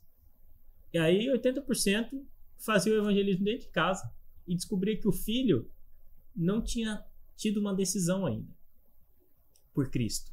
E isso é muito importante. Muito. Principalmente, assim, eu cresci na igreja, mas igual eu falei, em dado momento eu tive que tomar a minha decisão. E às vezes a gente tem pessoas que se distanciam do caminho porque elas nunca tomaram uma decisão. Então, a decisão, o momento decisivo, aquele momento que eu orei, eu tenho na minha cabeça o dia que eu orei, que eu fui à frente. No caso, era ir à frente, mas independente da forma, que você tomou uma decisão por Cristo, aquele dia é importante. Você contou, eu vi algo aconteceu, algo mudou, a gente estava numa vigília, eu tive uma primeira decisão meio mais ou menos, mas de fato, a partir daquela vigília, eu tive algo diferente. Então, assim, isso é muito importante. E às vezes é isso que falta. Às vezes a pessoa está ali na igreja um tempão, mas não tomou uma decisão por Cristo ainda, né? Exato. E trazer isso para dentro da família, eu acho bacana, eu gostaria aqui de ressaltar que eu acho bonito isso. E é o desafio proposto a mim, porque eu tenho uma filha, Ana Luísa, ela tem 1 ano e 15 dias, e a minha missão é que ela conheça Cristo. Né? Isso é essencial. Primeira missão. Ela Depois tem que as outras coisas elas irão se encaixando aí. Vai menos, né? E isso é muito importante, né? Mas é isso, eu estava lá, então, voltou para São Paulo, e aí estava de volta para minha terra. De volta para minha terra, mas um fato interessante que eu esqueci de contar. Nessas idas e vindas minha lá para Andradina, e logo que eu assumi aqui em 2010, vai para Andradina, vem para Rondonópolis, vai para Andradina, vem para Rondonópolis. Haja estrada. Haja estrada, né? Mas você vê, eu tomei posse em abril, comecinho de abril. Dia 31 de maio, eu sofri um acidente retornando para Andradina. Caramba. Fazia 2 meses que eu não ia pra minha casa, tava louco para ver minha esposa e meus filhos, né? Aí saí de um plantão muito cansativo. A Adriana falou: não, faz o seguinte, dorme aí, amanhã você vem. Eu falei: não, porque você tá louca, eu vou agora. Plantão seu era o quê? 24 horas. 24 horas. Eu falei: não, vou embora, tô indo embora. Só que o plantão naquela época ele começava à tarde. Então ele começava às 17 de um dia até às 17 do outro. Final de tarde. Aí eu saí do plantão no final da tarde, falei: vou embora. Só se pondo, vamos embora. E aí uma carreta passou por cima do meu carro lá em Mineiros. Literalmente por cima mesmo. Isso foi um milagre, assim.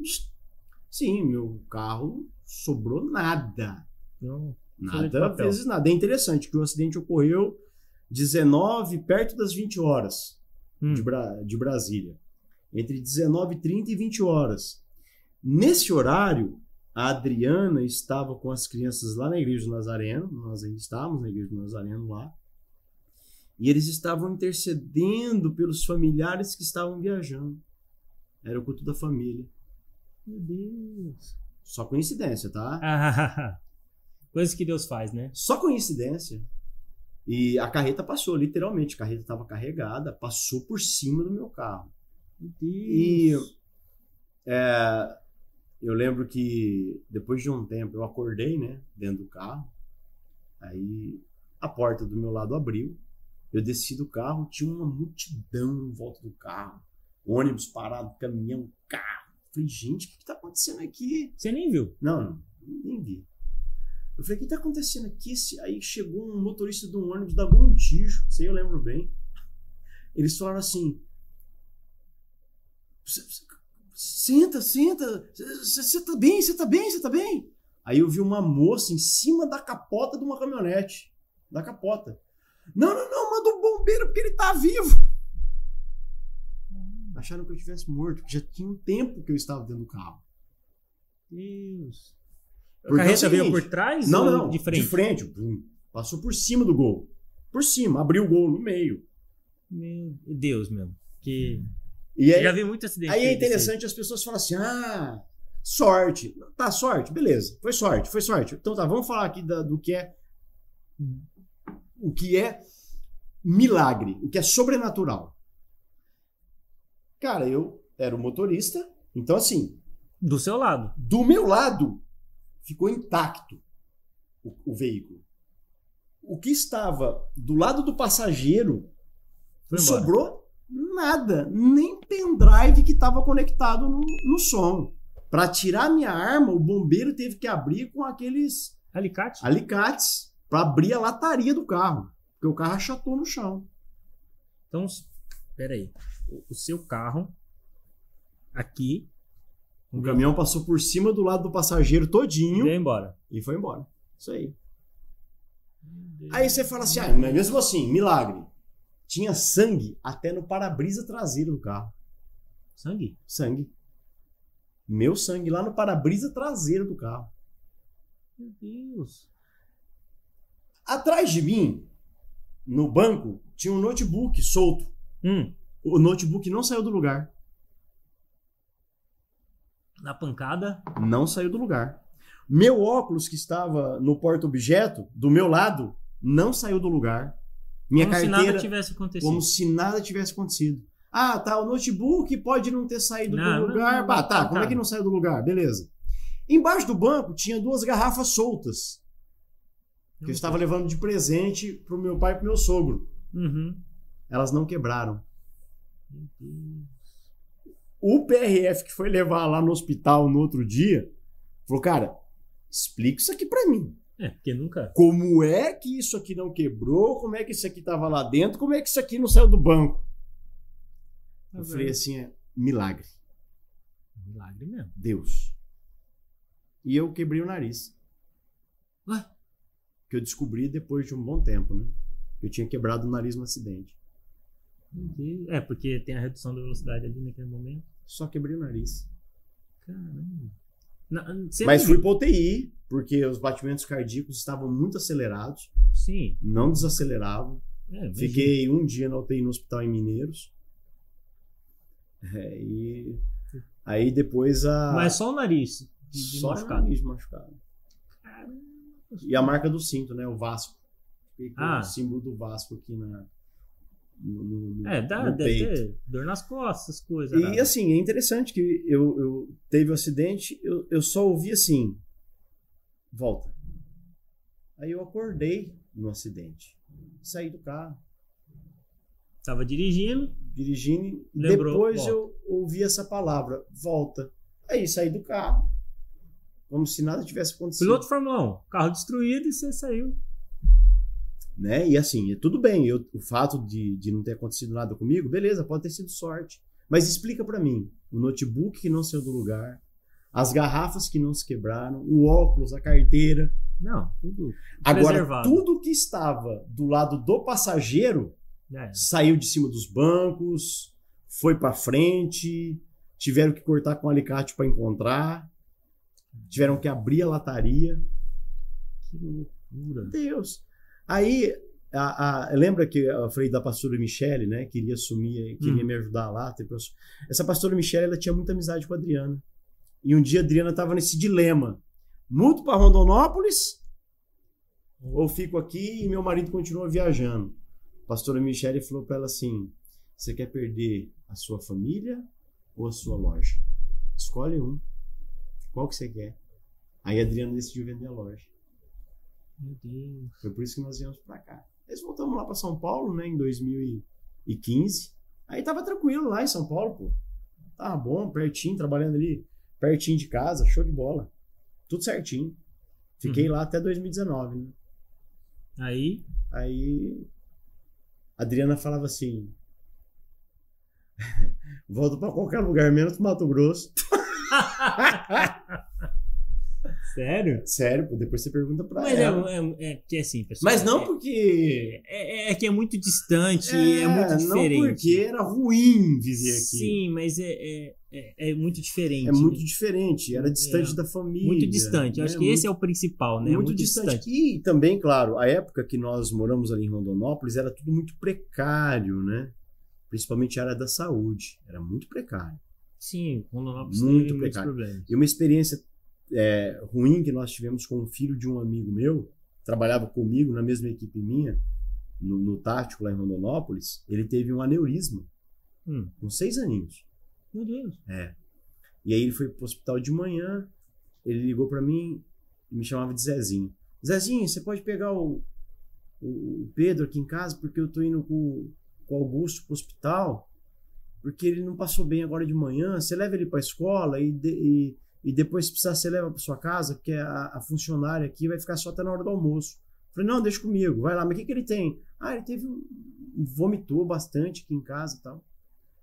Cara, ele ficou o dia todo no hospital. Até as 19 horas, que aí o médico deu o diagnóstico que ele estava tendo um aneurisma. Deus. Aí ele me ligou desesperado, eu fui pro hospital.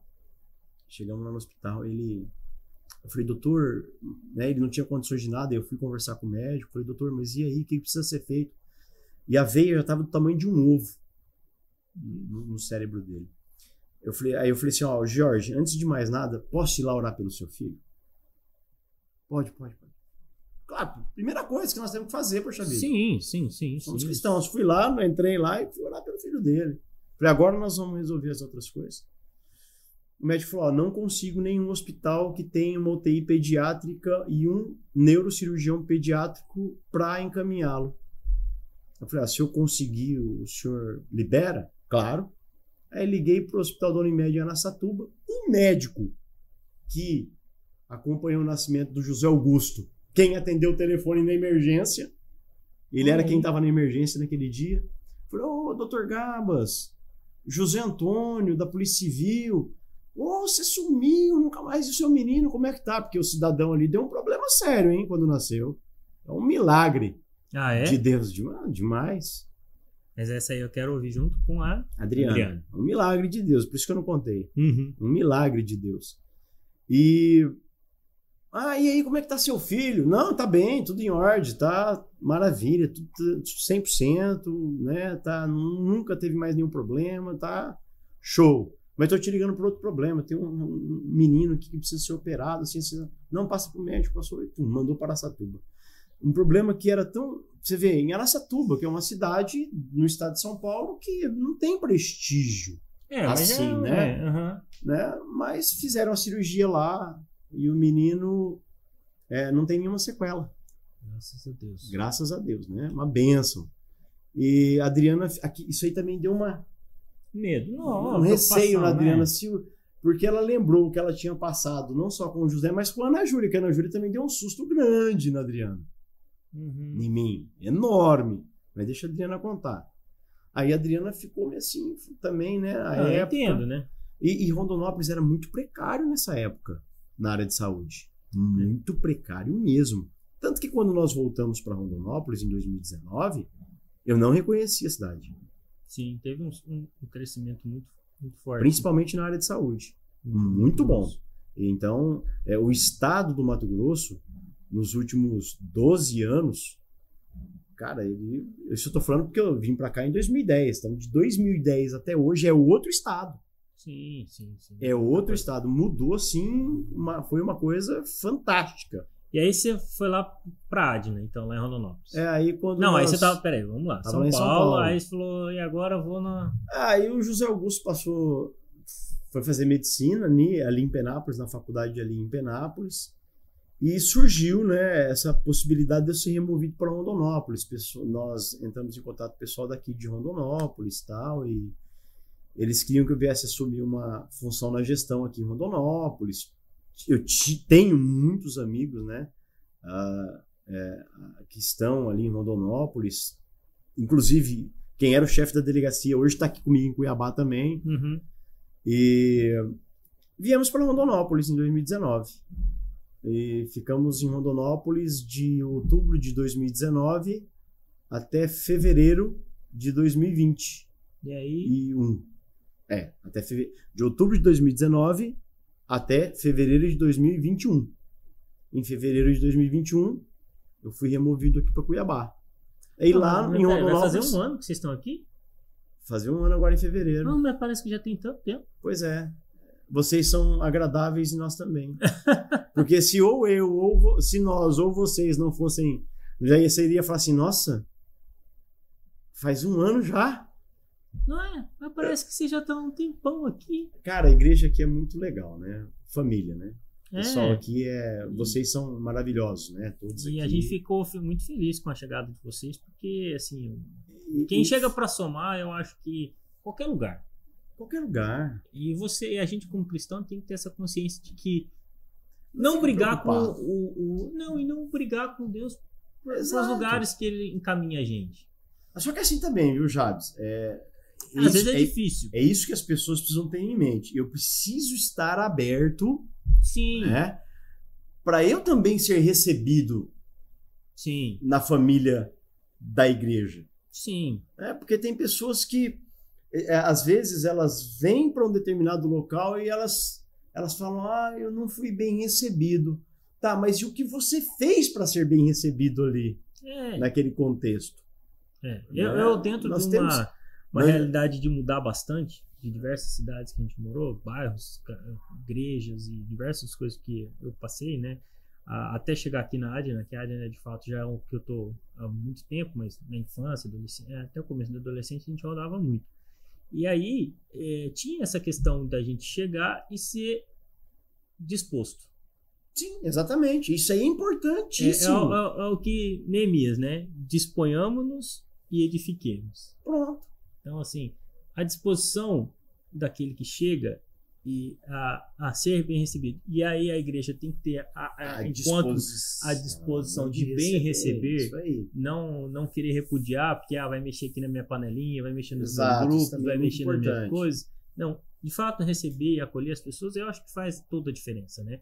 A gente, quando veio para cá, a gente tinha um histórico, voltamos de Manaus para Cuiabá, a gente quando morávamos em Cuiabá antes de irmos, éramos de uma igreja, da Batista Nacional, que é uma igreja, uma bênção, uma igreja muito boa. Só que aí Deus tinha outro projeto para nós naquele momento, e a gente não tinha por que voltar para lá naquele momento. Tínhamos amigos, é uma coisa meio ilógica, porque todos os nossos conhecidos e amigos estavam lá, estavam na IBM, e que continuou sendo uma igreja abençoadíssima. E continuam sendo seus amigos. Sim, e eram mais amigos dos meus pais, né? Na verdade, porque eu saí de lá muito criança. Então, meus pais tinham um relacionamento muito bom com as pessoas. E até hoje eles estão lá e assim, muito bom, né? A amizade. Mas Deus tinha um propósito diferente. Falou, não, agora é aqui. E a gente entendeu, não ficou brigando com Deus. Por um motivo ou do outro, Deus nos colocou aqui, porque viemos aqui também. O primeiro culto que participamos foi numa escola bíblica dominical, no comecinho de janeiro de 2002, e a igreja foi fundada, né, aqui ainda éramos congregação, e a igreja fundada como Adna em 1º de abril de 2002, vai fazer agora 20 anos. Então, assim, esse momento de você achar, Deus te levar por um caminho diferente daquele que você acha que vai ser, não, vou para lá, então o caminho lógico e natural é esse. Mas espera aí, Deus tem propósitos para nossa vida diferente, que às vezes a gente quer limitar Deus, né? O agir de Deus. Não, aqui a gente... eu sei como que é. Sabe, Jabes, essas mudanças todas na minha vida, na vida da minha família, muitas coisas num primeiro momento, você não entende, né? O porquê disso tudo. Sim. E agora, hoje, eu vejo, nós vemos, conseguimos entender, juntar as pecinhas e saber que desde o começo, lá atrás, lá em 2002, quando eu entrei na Polícia Civil, né, os problemas que eu tive, porque, por exemplo, se o pastor não tivesse falado para mim, olha, você tem que sair da Polícia Civil para assumir aqui, eu não teria prestado concurso para PRF. Exato. Eu não teria vindo para o Mato Grosso a primeira vez. Sim. E Deus não teria aberto as portas que eu precisava que fossem abertas em 2019 pela minha família. Sim. Cara, Deus é tremendo. Deus vai cuidando da nossa trajetória de vida. Deus vai cuidando da nossa história. Deus vai cuidando de tudo na nossa vida. Na vida secular, nos projetos que nós temos com a família, no projeto que nós temos com os filhos, sem nós sabermos. Por isso que ele exige de nós o quê? A confiança. Só isso, né? Porque quando você confia, e por isso que é bom a gente ter as nossas experiências com Deus. Porque quando a gente aprende isso, você começa a confiar. Exato, não te abala. Essas mudanças, elas não irão abalar a sua fé. Nem a sua capacidade de crer que Deus está na direção de todas as coisas. Sim. Agora, se você não tem essa convicção plena na sua vida, isso pode ser um problema em um determinado momento, né? Eu falo assim para eu falo pra Ariadne, né, pra minha esposa, cara, o jeito que a gente começou a conversar e desenvolvemos namoro, noivado, casamento, que a gente demorou 1 ano e meio entre começar a namorar e casar, foi um período curto, foi muito tempo, irmão. Que isso, pô? não foi express igual o pastor, tá de brincadeira. mas assim, são caminhos que a gente trilha, e eu volto aqui, né, ao início que nós falamos aqui, porque interligado, porque a gente vê que são caminhos que a gente não tem como a gente prever. Os Exato. nossos planos são pequenos, e aí Deus faz o plano para nossa vida, e aí ele vai executando, e às vezes a gente quer ficar brigando com o plano. Deus fala, calma, confia, vai encaixar, vai dar tudo certo. Confia em mim, que as coisas vão dar certo, que as coisas vão encaminhar, que aquilo que é ilógico, na hora que acontece e a gente vê o cumprimento das promessas de Deus daquilo que Deus tem para nós, a gente entende, fala, cara, então eu estava vivendo o propósito de Deus todo esse tempo. Sim, é isso aí, pronto. Era o propósito de Deus todo esse tempo. Entendeu? E aí você vê, ele estava cuidando de tudo. Sim, igual você falou, sabe, pastor? E aqui a gente acabou não explorando muito o lado polícia, porque eu acho que Deus usa cada hora um instrumento para conduzir a nossa vida. No seu caso, ele te conduziu por meio da polícia rodoviária para cá. Exato. Por uma necessidade da polícia, ele te trouxe para cá, para que aqui pudesse continuar o ministério, porque Deus tem muita coisa, claro, para a gente ainda, para sua família e tal, esse foi um instrumento que ele usou. Na vida da minha família foi um outro instrumento, e a gente tem que se entender como instrumento de Deus. Exato. Como instrumento, e um instrumento não diz pro musicista, ei, não me toca assim. Não, o musicista ele pega um instrumento, e o instrumento parado, largado, ele é só poeira. É só poeira. Mas se ele se permitiu ser utilizado, aí a gente tem uma boa música, algo que vai tocar a vida das pessoas e que vai de fato transformar. Né? Com certeza. A gente se preocupa muito com as circunstâncias, e Deus está falando assim, olha, calma, eu sou dono das circunstâncias. A gente passou 2 anos aí, 1 para 3 anos aí, um período muito difícil do nosso tempo, né? Esse negócio de pandemia, toda essa confusão toda. Mas será que eu tenho me permitido ser um instrumento de Deus nesse meio dessa confusão? Essa que é a reflexão pergunta. É importante. Será que, enquanto está todo mundo preocupado, enquanto está todo mundo desesperado, será que eu tenho me permitido, sabe, ser um instrumento, ser um vaso de barro verdadeiramente com um tesouro dentro? Para ser até motivo de equilíbrio para outras pessoas, né? Um ponto de apoio. Você falou, olha, foi um momento de angústia, um momento como que Deus te trouxe? Um momento que você estava numa angústia, um momento difícil, você não sabia nem explicar o que era, ele trouxe o refrigério para sua alma. Sim. E quantas pessoas não estão aí hoje com essa angústia, com esse desespero? E Deus tem o refrigério, e aí ele quer que a gente seja um instrumento para que esse refrigério chegue na vida das pessoas. E talvez você que está ouvindo a gente possa estar vivendo esse momento também de angústia, de desespero. E é interessante que às vezes as pessoas acabam buscando no lugar errado para ter esse refrigério. Sim. Né? Por exemplo, seria muito fácil se eu fosse lá e tivesse buscado, naquele momento, talvez algum medicamento para trazer um certo conforto para o meu corpo físico. Né? Mas e o conforto da minha alma? Quando ele iria chegar? Né? Deus... Então, você precisa estar atento a isso, porque refrigério para sua alma você só vai encontrar em Cristo. Não tem jeito. E são diversos os caminhos de diversas pessoas que, igual você falou, assim, o refrigério, ele é uma palavra muito forte, né? Ele tem um significado muito forte, porque dentro do nosso mundo o que as pessoas mais querem é um refrigério. Estão cansadas, estão angustiadas, estão, né, nesse momento. E Deus te deu uma experiência lá atrás, ó, sobre refrigério, para que você pudesse hoje dizer para as pessoas, calma, você que está angustiado aí, calma, eu passei por isso também, eu tenho eu já passei por muitas dificuldades aqui também na vida. Às vezes o pessoal olha, já você cresceu na igreja, tranquilo. Irmão, isso é normal, né?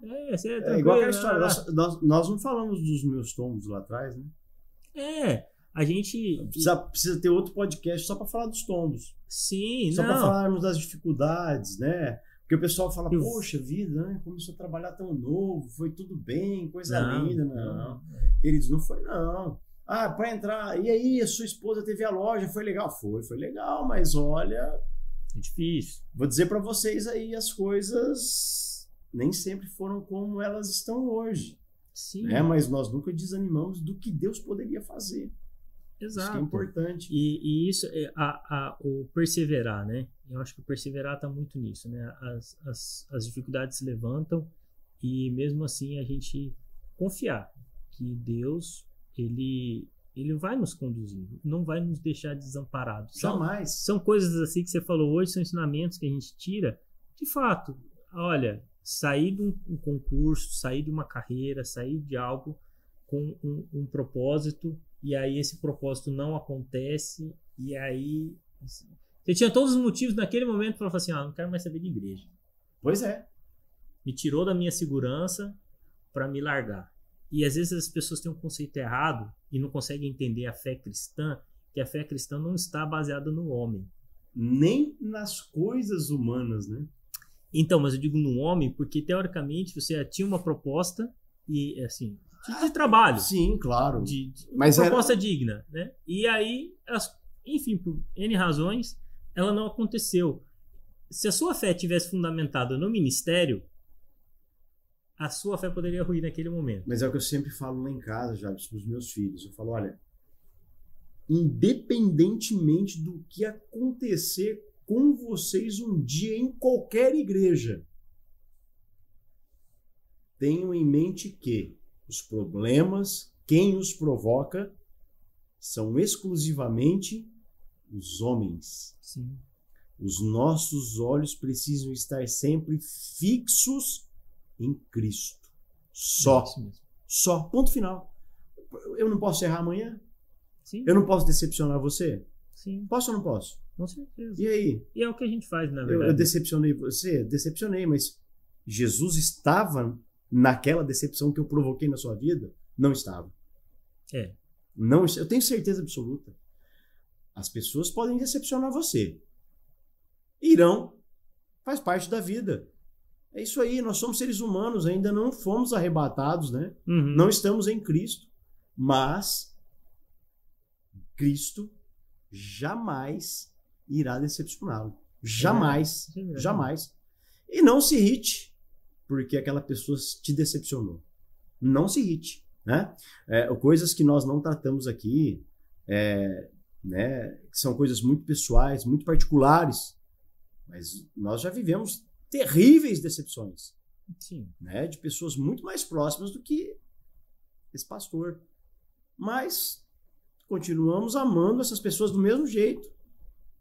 Porque nós sabemos que tudo é um projeto de Deus, desde que você esteja com a sua fé fundamentada nele.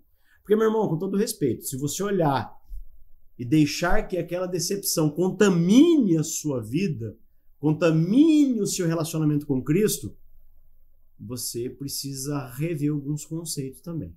Sim. Né? E, eu não sei como é que está o nosso tempo aí. Pastor, eu queria agradecer a sua presença, acho que foi um papo muito legal. E aí você que está assistindo aí, escreve aí para nós, gostou do papo, quer que o pastor volte, né? Não esquece de apoiar o nosso canal aí com o seu comentário, com a sua curtida. E diz aí se quer mais um segundo round aqui, mais focado nas histórias de polícia, né? Então, deixa aí o seu comentário. Eu queria agradecer, pastor, aí se o senhor tem alguma mensagem final aí, algum recadinho que o senhor queria deixar para o pessoal. É interessante que você falou, né? Para falarmos mais da polícia. Só abrir um parênteses aqui. muitas pessoas, né, muitos cristãos, eles vivem esse dilema. Sim. Né? Eu posso ser policial, eu posso exercer as atribuições que muitas vezes a carreira exige que eu me submeta em cumprir a missão para a qual eu estou me predispondo. Isso não vai conflitar com o Evangelho? Isso não vai conflitar com o meu relacionamento com Cristo? Uma pergunta interessante, né? Nós temos a resposta, tá? Mas se você quer saber do meu ponto de vista e do ponto de vista bíblico, eu vou ser sincero para você. A Bíblia já tratou desse assunto. É que às vezes as pessoas não se atentam, que a palavra de Deus já deixou isso muito claro. E quando puder, nós voltaremos e responderemos essa pergunta. Ademais, cara, muito obrigado, né, por esse momento. Foi por mim, nós ficaríamos aqui a tarde toda. Seria muito bom. Eu não tenho preguiça de falar. A gente também não. Mas para você que está nos assistindo, né, nos ouvindo, tenha a certeza de que jamais, como nós já enfatizamos aqui, Jesus nunca abandonou os seus em momento algum da sua vida, por mais difícil que possa ser o momento que você esteja vivendo. Eu, minha esposa, já vivemos dias muito difíceis, muito, mas em todos eles nós vimos Deus nos amparando. E às vezes, naquele momento, nós não tivemos essa percepção, mas hoje isso é muito latente. Ele cuida de você, ele cuida da sua história, ele cuida da sua família, para aqueles que são casados, ele cuida dos seus filhos, ele cuida de tudo em você.